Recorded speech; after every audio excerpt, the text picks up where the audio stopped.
In this video, I would like to further explain some of the terms I used in the previous video.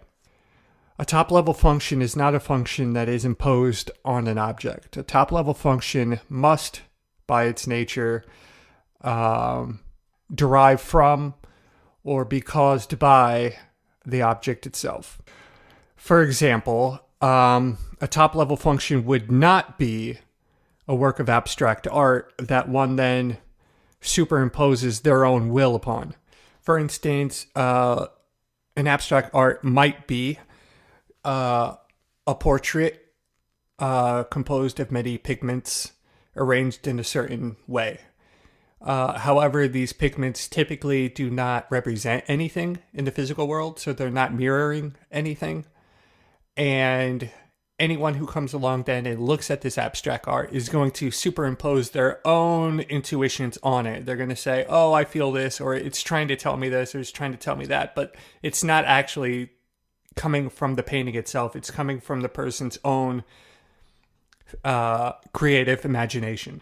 And if you're imposing your own intuitions on this work of art, then it's not deriving from the art itself. And since it's not deriving from the art itself can't be said to have a top-level function.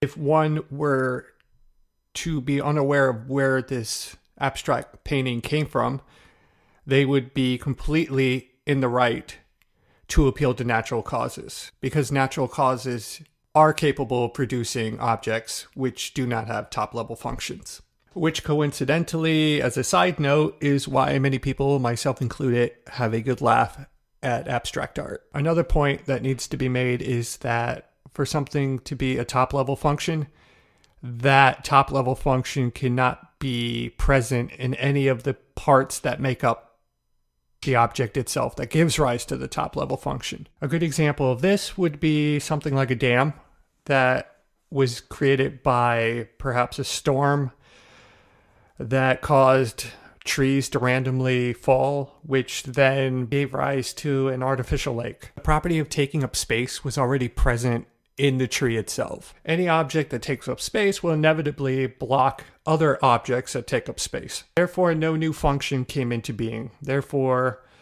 this example of a naturalistically forming dam is not an example of a top-level function. A good example of a top-level function would be a car that's driven by a piston motor.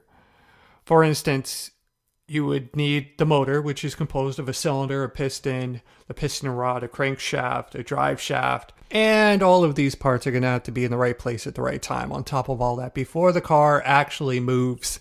The term top-level function automatically assumes some kind of hierarchy, right? So we can kind of think of the process like a pyramid. On the bottom layer, you're going to need the materials. On the next layer up, you're going to need the parts that are made from the materials. On the third layer up, those parts need to be in the right place.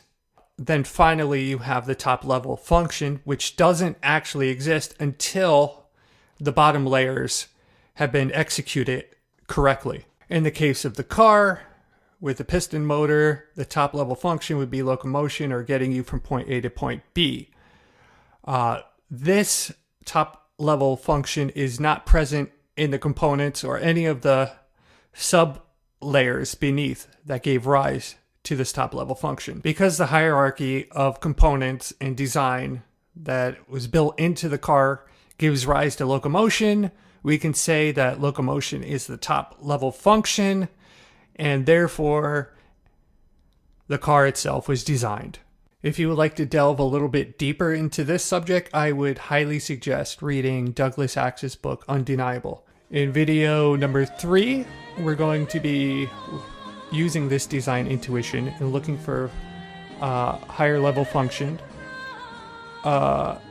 in organic life. We're going to look to see if organic life has structures which are composed of many parts that produce a higher level function. And if it does, we are safe to say then that life itself was the byproduct of design, and I find that very interesting. So stay tuned for the next one. Take care.